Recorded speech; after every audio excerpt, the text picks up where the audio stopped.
LAIZINGNI August somni lesagi tu niading James alian li anew khat panso toy manin nomaumah pasian kiangah Niamlut Dawimangpa langdo toh hileh no te kiang pan taimang di James alian li anew sagi Pasian Ukna Mun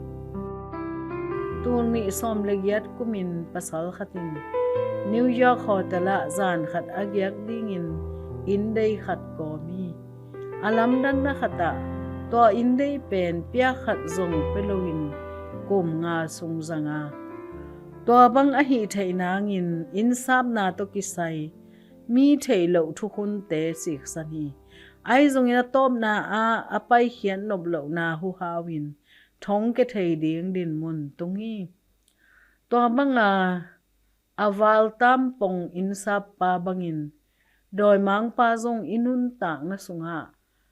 i et chik zek keile hong tham chip theihloh chi in James in hong hil phon na Dawimangpa langdon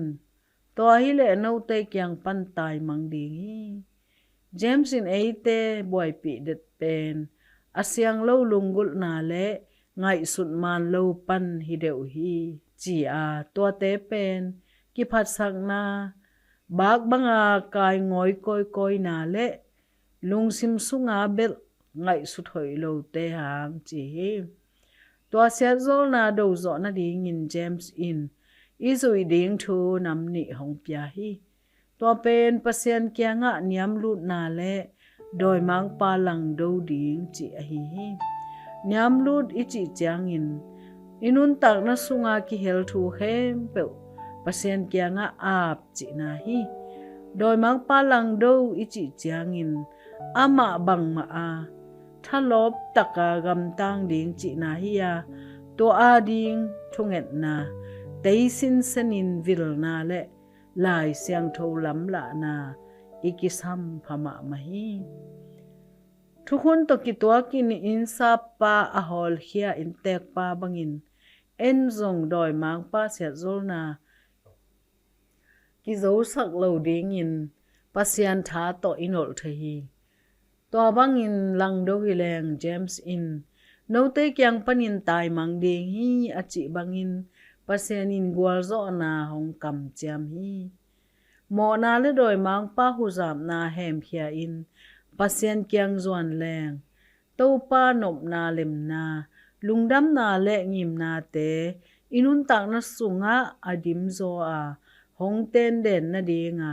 aphal hi Pasian Ukna sunga igal pa tham zo lo hi nanun tak na sungpan insap atham te bang che phiat ding na yam pasian kiang Niamlut na in hong bang chipan pi thei ding yam wanglian pasiano galte som simna